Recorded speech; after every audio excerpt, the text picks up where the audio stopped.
Hello, greetings. This is Gilles. I wanted to come and speak about different ideas, for we are living in a huge, unusual time, but there is so much that is going to be coming. There's been a quantum leap shift on a collective level that's accelerating all the timelines. And so both the Armageddon timeline and the Paradise timeline. So we have to choose which we choose to give our power and thoughts to. So it's always better to align yourself to that ideal, that freedom. For freedom will be given. We're moving closer to that. And one of the aspects of freedom that will an event that will bring a lot of freedom to humanity will be a mass contact that can come before the end of this year or maybe next year, but for time does not exist on the higher plane. So it is about when the creator will give the green light to the galactics, they will show up in the sky. And so this painting actually is a representation of that moment. Is a person and on a canvas on an easel on a blue planet, and he's surrounded. He looks really like what is going on, and he's got all those spaceships around him. It's symbolic. For it will be a close encounter of the first kind. They're going to appear in the sky first. For me personally, I've been invited and going to the ship and communicating with galactics for for ages. But it's all about when we're ready. Those things happen on a personal level. But for humanity, it will be a great event for a lot of people. The collective ego, a lot of people do not accept the existence of extraterrestrial or higher being, interdimensional being, multidimensional being. They don't even accept the existence of angels and spirits and archangels. For the religious, accept the idea of God. For God is a higher being. In essence, he's omnidimensional. And so but there is all kinds of higher beings, and for the beings that live in the higher planes, they have connected to this eternal source within themselves. They are Christed beings. They connected to the way of the Christ, and they're eternal beings. They're eternally connected to this way of love and inclusion. And so we'll be able to receive some guidance as time goes on. We're going to be able to receive higher technologies and guidance from the galactic. They're not here to take control of the planet. It's for us. We're going to have to self-determine. And there is this prime directive, like in Star Trek, the non-interference. But so that's why they've been staying, waiting for us to be enough at peace to be invited. But this prime directive may be lifted, and it has been lifted by the Creator because God decided so that there is no more to learn through this huge suffering that's been created and imposed on humanity. There is no more need for that for growth, and so the quarantine will be lifted very soon. I'm not talking about the quarantine that we experience. This house arrest, that the world is under house arrest. I'm talking about this quarantine from the greater universe. And then the intraterrestrial, the beings from the inner earth will also take their part and will assist in the stabilization. And this is coming. So I don't want I just thought. To be ready for you. For all the light workers are like peaceful warriors. They are the boots on the ground. They are the soldier that are here. But then the cavalry, when the galactic comes, it's like the cavalry will seal the deal, so to speak.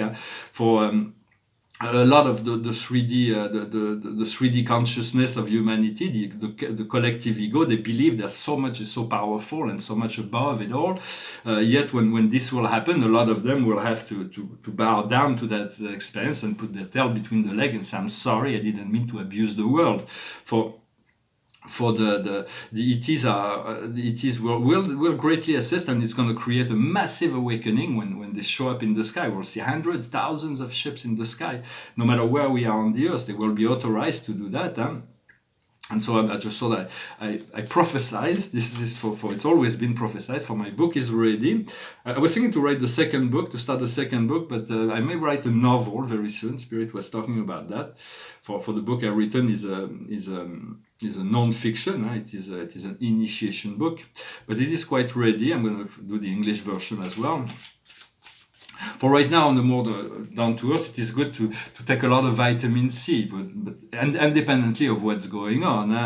It's an apple every day, lemon juice every day, banana every day. For those are very, they create an alkaline situation within our body because we're always confronted with our body has been acidified.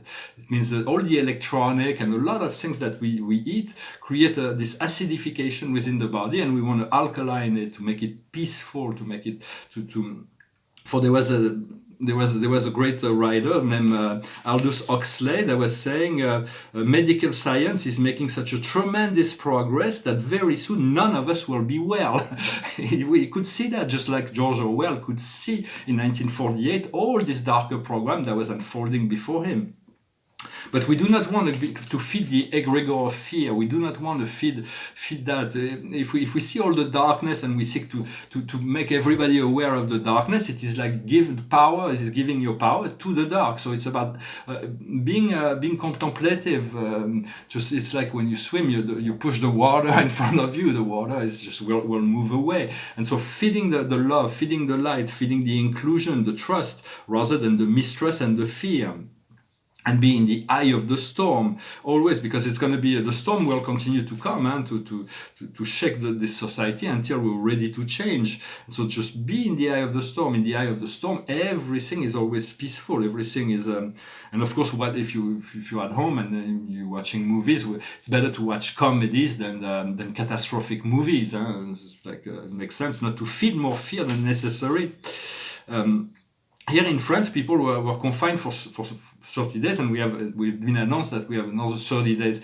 But the first 30 days, everybody was staying home. When I do my jogging, it's like very few. It was like a desert town. But from yesterday that they made the announcement there's going to be another 4 weeks, everybody's back out. It's like everybody's like walking around, and there is cars everywhere. And it's like, well, French people are not like, well, they're respecting the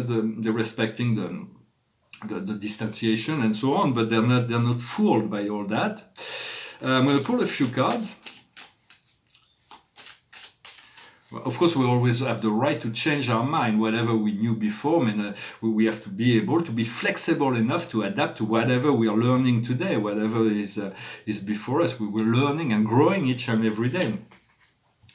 For the situation in the past is the healing. The healing has already happened. We're already whole. We're already together. Now we are rejoicing in the present. In the present and in the presence. For when we are in the presence, we are elevated. For we have this presence within ourselves, this divine presence that we seek to align with and allow this flow of energy. And in the future is clairvoyance. We're going to be really, really clairvoyant. The third eye of humanity is going to be opening up, and the crown chakra and all the chakras will be open. We're going to be able to everything will come to the surface. And so do not take all the darkness that will come. There's going to be so much darkness that will come up. At first we will say we have to let everybody know of all this darkness, but do not waste your time with that. Just focus, let the process happen. Trust God, trust the divine plan. For what we're working on now is the choice. We seek to make the highest choice possible always, whatever feels right.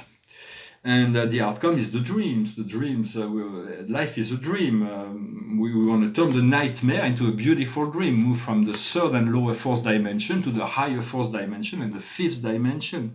And for that, we need to, the more people meditate, turn to the inner self, the better, the longer the meditation, the better. For in essence, what we seek is to obtain this stable alpha state of consciousness. The human brain, something that's scientifically known, is able to produce 5 different kinds of brain waves: beta, alpha, theta, delta, and gamma. For gamma is the brilliant thought, the genius ideas, the fifth dimensional thoughts. But when we awaken this reality and our consciousness is turned outside of us, it's a beta state consciousness. It's a relatively active mental process. When we move into alpha, when we meditate, we are both turning within and conscious of the outside. So there is a balance, there is an inner peace in relationship to what is going on outside. When we go into deeper meditation or through hypnosis, we go into theta state. And when we sleep, we go into delta states, where it's like everything slows down even more. So once you move into the alpha state of consciousness, when it's stable, and your alpha state of consciousness is stable enough, you no longer need to be as in a meditation process, because you're always there. You're always connected to that inner light.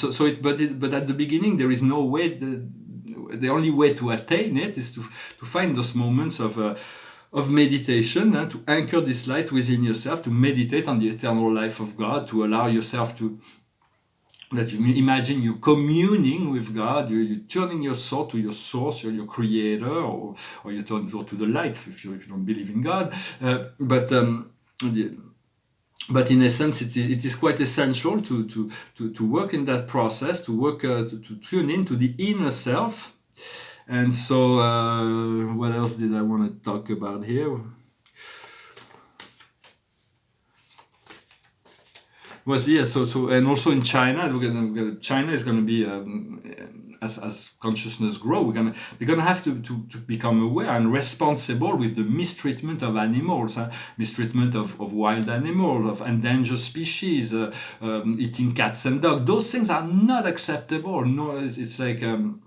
We were no longer there, so it's very important that they are held responsible for this mistreatment of animal. For when you eat a pig, a cow, a chicken, I'm not saying those beings, all those beings needs to be loved. So, but on the collective soul level, they made an agreement that they knew before they even came into a body that they were going to be used for food. That doesn't mean that we do not want to treat them with love and respect throughout their whole life, because when we eat an animal, we have to take his fear and his doubts and so we have to transmute it afterwards. That's why it's always recommended to eat vegetables or vegetal product, but in essence, eating those animals at this period of time is still acceptable on some level, much more than eating wild animals, or to eat those are completely or even worse, eating like whales or dolphins. Those are highly intelligent beings, like being cannibal. Those beings and cannibalism is the lowest of the lowest in human society.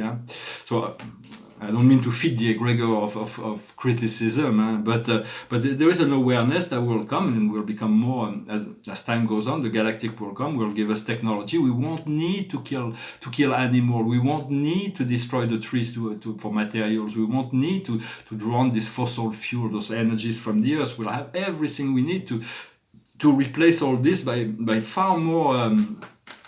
From higher frequency, those technology, the replicator technology, will provide far greater substance to nourish ourselves and to create a society with. Well, I hope this message was interesting for you. I already commented on that. This is a painting that was inspired by a friend named Bashar, and a society, a positive hybrid society called the Essessani. And it's 15 different symbols. It's a center, expand, balance, prepare, express, extend, unlock, flow, perceive, relate, realize, act, transform, connect, and manifest. This is when those symbols come into contact with our DNA, it creates an expansion for the Essessani, maybe also part of that first contact mission. And the Pleiadians will also be part of it, and there will be many other civilizations that will participate. So we're getting ready. Prepare yourself, and when that happens, if you'll be able to say to people to reassure them that everything is fine. It is for the freedom of humanity, the freedom of the planet, and the highest good of all. I'm going to sing a song. It's an old song, a pop song that comes from my childhood, and I thought I'd sing it. I'm sure you might remember it. It's called Piano Man. It's 9 o'clock on a Saturday, the regular crowd shuffling. There's an old man sitting next to me, making love to his tonic and gin. He says, "Son, can you play me a memory? I'm not really sure how it goes, but it's sad and it's sweet, and I knew it complete when I were youngest man close.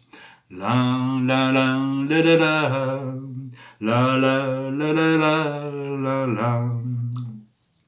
Sing us a song, you're the piano man. Sing us a song tonight, where we're all in the mood for a melody, and you've got us feeling alright.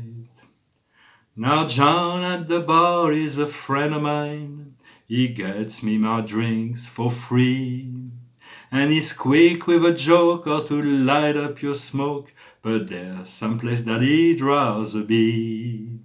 He says, "Bill, I believe this is killing me," as the smile ran away from his face. Well, I'm sure I could be a movie star if I could get out of this place. Oh la la la la da da, la la la da da, la la. Now Paul is a real estate novelist who never had time for a wife. And he's talking with Davy, who's still in the Navy and probably will be for life. And the waitress is practicing politics as the business slowly gets stoned. And they're sharing a drink they call loneliness, but it's better than drinking alone. Sing us a song, you're the piano man. Sing us a song tonight, where we're all in the mood for a melody, and you've got us feeling alright. It's a pretty good crowd for a Saturday. The manager gives me a smile, 'cause he knows that it's me they've been coming to see, to forget about life for a while. And the piano sounds like a carnival, and the microphone smells like a beer. And they sit at the bar and put bread in my jar and said, "Man, what are you doing here?" La la la la la la, la la la la la la la. Sing us a song, you're the piano man. Sing us a song tonight, where we're all in the mood for a melody, and you've got us feeling alright. I don't have a piano or an harmonica, but very soon will come. Everything will come together. Just so that I come and what's the escape is birth. So we'll put that as the highest wisdom for birth. There is a birth, a rebirth with this Easter. We've been reborn. Accept that and know that eventually everything will. The mind will catch up with those new energies. For what we need to understand is surrender. It's letting go of all the anything that is contrasting this higher flow of oneness, unity, and love. What we need to do is the pathfinder is to allow to be guided through all the little circumstances of our daily life in order to achieve that to achieve that flow. And the outcome is the higher self. There is all kinds of new energy that will come from the higher self. That is, our higher self is our soul. It is our soul, and then there is the other soul, our soul family, and a higher self, our I am presence. For all is always working as one up there. So trust yourself, trust your soul, trust your creator, and I hope you find this message interesting. I wish you a wonderful day. I'll talk to you later. Thank you. Namaste.